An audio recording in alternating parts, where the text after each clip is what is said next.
E T V Bharat Urdu میں آپ کا خیر مقدم ہے۔ نیوز ٹائم کی اہم خبریں۔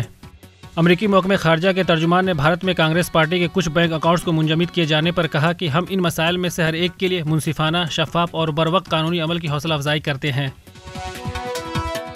ملک کے 600 سے زائد وکلاء نے chief justice D Y Chandrachud کو خط لکھ کر کہا ایک مخصوص گروپ عدلیہ پر اپنا اثر و رسوخ ڈالنے کی کوشش کر رہا ہے جس سے وہ پریشان ہیں۔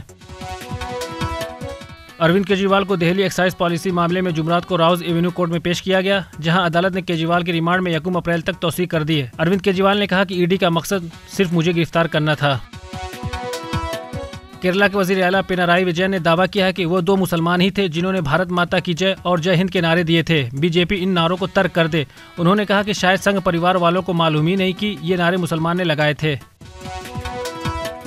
تمل ناڈو کے ڈی ایم کے لیڈر گنیش مورتی کا آج صبح اسپتال میں انتقال ہو گیا ہے۔ مورتی نے گزشتہ اتوار کو خودکشی کی کوشش کی تھی، جس کے بعد وہ کوئمبٹور کے ایک پرائیویٹ اسپتال میں زیر علاج تھے۔ مشہور اداکار گووندا نے مہاراشٹر کے سی ایم ایکناتھ شندے سے ملاقات کر کے شیو سینا پارٹی میں شمولیت اختیار کر لی ہے۔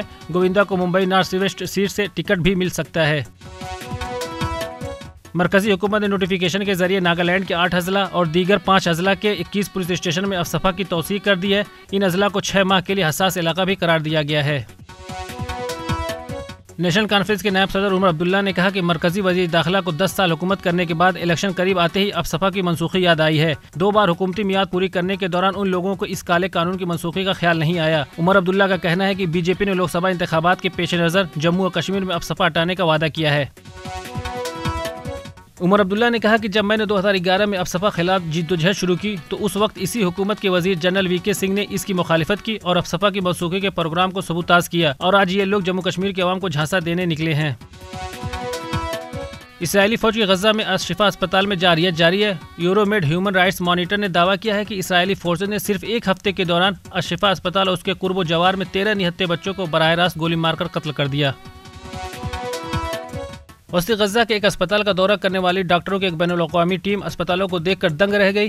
اسپتال کا دورہ کرنے والی ٹیم کا حصہ رہے مصطفیٰ ابو قاسم نے کہا جب ہم اسپتال میں داخل ہوئے تو وہاں مریضوں کو کمرے میں نہیں بلکہ راہداریوں میں اور فرش پر پڑے ہوئے پایا۔ ایرانی صدر ابراہیم رئیسی نے اسماعیل ہانیہ سے ملاقات میں کہا کہ غزہ کی عوامی مزاحمت کے نتیجے میں مسئلہ فلسطین اب عالم اسلام کا مشترکہ مسئلہ بن چکا ہے۔ غزہ کی صورتحال امریکہ اور بعض مغربی ممالک کے لیے ڈوب مرنے کا مقام ہے اور خطے میں مسائل کی اصل جڑ اسرائیل ہے۔ خبروں کی تازہ اپڈیٹس کے لیے لاگ ان کریں www.etvbharat.com۔